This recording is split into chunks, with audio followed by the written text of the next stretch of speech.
selamat datang di video pembelajaran kita semua.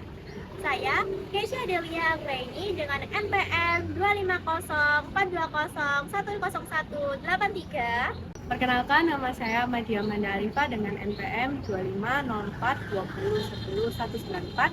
Dan perkenalkan, saya Alia Sofia atau Rahma dengan NPM 250420101086 dan kami dari mata kuliah Pengantar Ilmu Administrasi Bisnis kelas E042 akan menemani kalian membahas persoalan yang sangat penting di dalam dunia modern ini, yaitu bisnis global.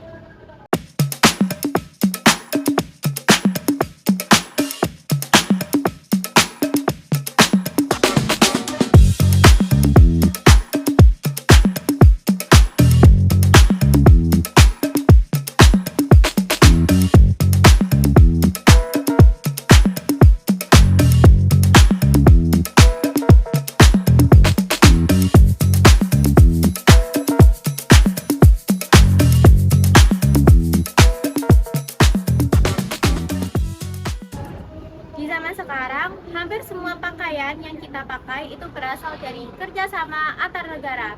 Mulai dari HP yang kita pakai, makanan dari supermarket, hingga brand fashion favoritmu. Bagaimana itu semua bisa terjadi? Yuk kita bahas sama-sama. Bayangkan jika kamu punya suatu produk seperti minuman herbal. Ternyata minuman herbalmu itu bukan cuma disukai di Indonesia, tetapi juga disukai hampir di seluruh negara seperti China, Korea, Jepang, bahkan Amerika. Dan di saat kamu mulai berjualan produk itu ke berbagai dunia, kamu sudah masuk ke dalam dunia bisnis global. Singkatnya, bisnis global adalah kegiatan penjualan atau pembelian barang atau jasa ke antar negara. Aktivitas ini bisa dilakukan secara langsung maupun secara digital. Bisnis global terjadi ketika aktivitas ekonomi melibatkan sektor ekonomi, budaya, dan politik. Intinya, hambatan perdagangan dan komunikasi dihilangkan sehingga pasar menjadi semakin luas dan saling terintegrasi. Ini bisa berupa sektor ekspor-impor, penjualan digital, investasi, dan juga kerjasama antar perusahaan dan lain-lain. Menurut Cabul Skill dan kawan-kawan tahun 2020, bisnis internasional adalah aktivitas perdagangan dan investasi lintas negara yang meningkat seiring globalisasi. Nah, sedangkan menurut Sinkotar, Ronkainen, dan Movet tahun 2015, bisnis global adalah transaksi perdagangan dan investasi yang dilakukan melintasi batas negara.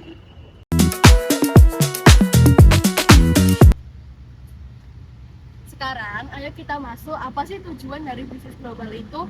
Kenapa sih para perusahaan itu repot-repot banget buat mereka buat cari surat-surat dan buat ngelakuin bisnis global ini? Yuk kita cari tahu lebih lanjut. Yang pertama, meningkatkan keuntungan. Dengan menjual produk ke pasar yang lebih luas, perusahaan dapat meningkatkan lebih banyak konsumen dan mendapatkan lebih banyak keuntungan. Yang kedua, mengurangi resiko. Jika sebuah perusahaan hanya mengandalkan suatu negara sebagai pasar utamanya, maka perusahaan tersebut rentan menghadapi krisis. Dengan memperluas bisnis ke negara lain, risiko dapat tersebar sehingga tetap berjalan walaupun suatu negara mengalami masalah ekonomi. Yang ketiga, memanfaatkan sumber daya global. Banyak perusahaan memindahkan produksi atau mencari bahan baku ke negara lain karena biaya lebih murah atau kualitas yang lebih baik. Bahkan teknologi atau tenaga kerja dari negara tertentu bisa menjadi alasan kuat mengapa bisnis global dilakukan. Yang keempat yaitu meningkatkan citra merek. Dengan hadir di banyak negara, sebuah merek akan lebih dipandang kredibel, kuat, dan kompetitif di mata konsumen global.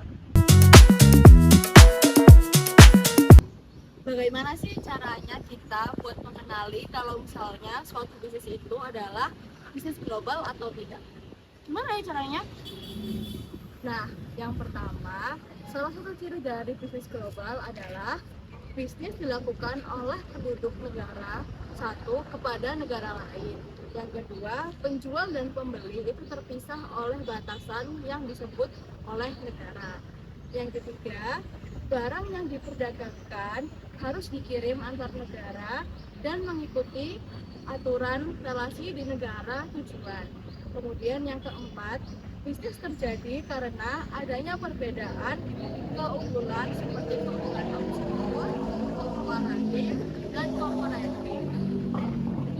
Yang terakhir, terdapat perbedaan bahasa, hukum, mata uang, budaya, dan lain-lain di setiap negara tujuan dari bisnis global tersebut.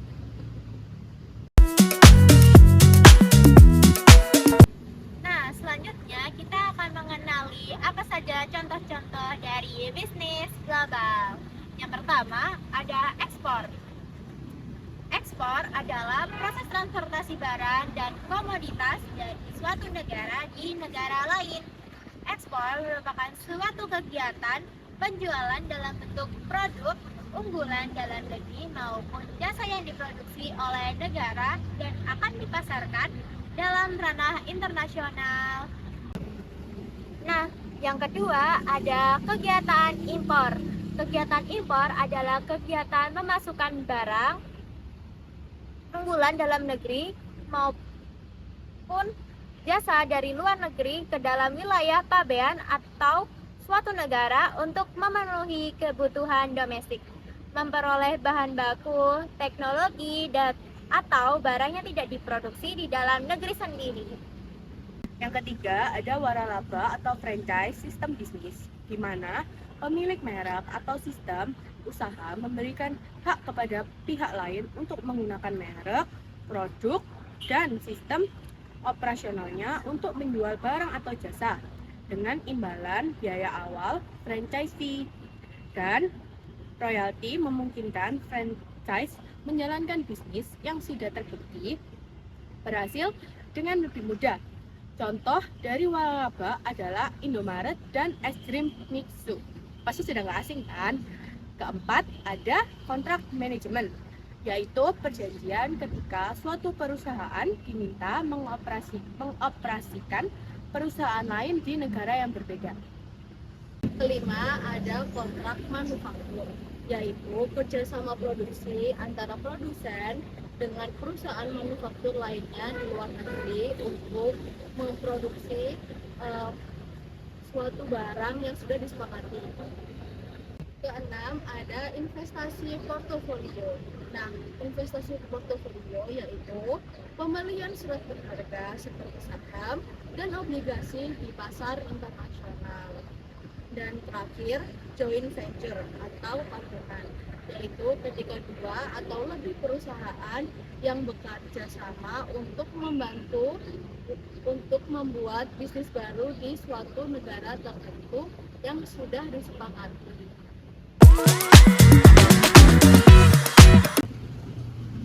Nah, dari kesimpulan yang kita jelaskan tadi, bisnis global tidak lagi hanya dipengaruhi oleh faktor lokal, tapi juga dipengaruhi oleh faktor internasional.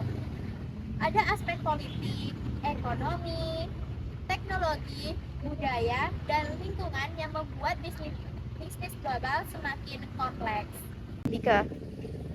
Globalisasi tentu saja membuka peluang yang sangat besar, namun juga ada tantangan yang dihadapi, yaitu seperti persaingan ketat antar bisnis di negara dan perbedaan regulasi antar negara. Perusahaan global dituntut untuk selalu adaptif, inovatif, dan beretika dan berkelanjutan agar tetap mampu bertahan dan berkembang di pasar dunia bisnis global. Terima kasih sudah menonton penjelasan kami mengenai bisnis global. Semoga video ini dapat membantu pemahaman kalian tentang bagaimana bisnis berjalan secara internasional dan apa saja yang perlu diperhatikan. Saya pamit undur diri. Wassalamualaikum warahmatullahi wabarakatuh.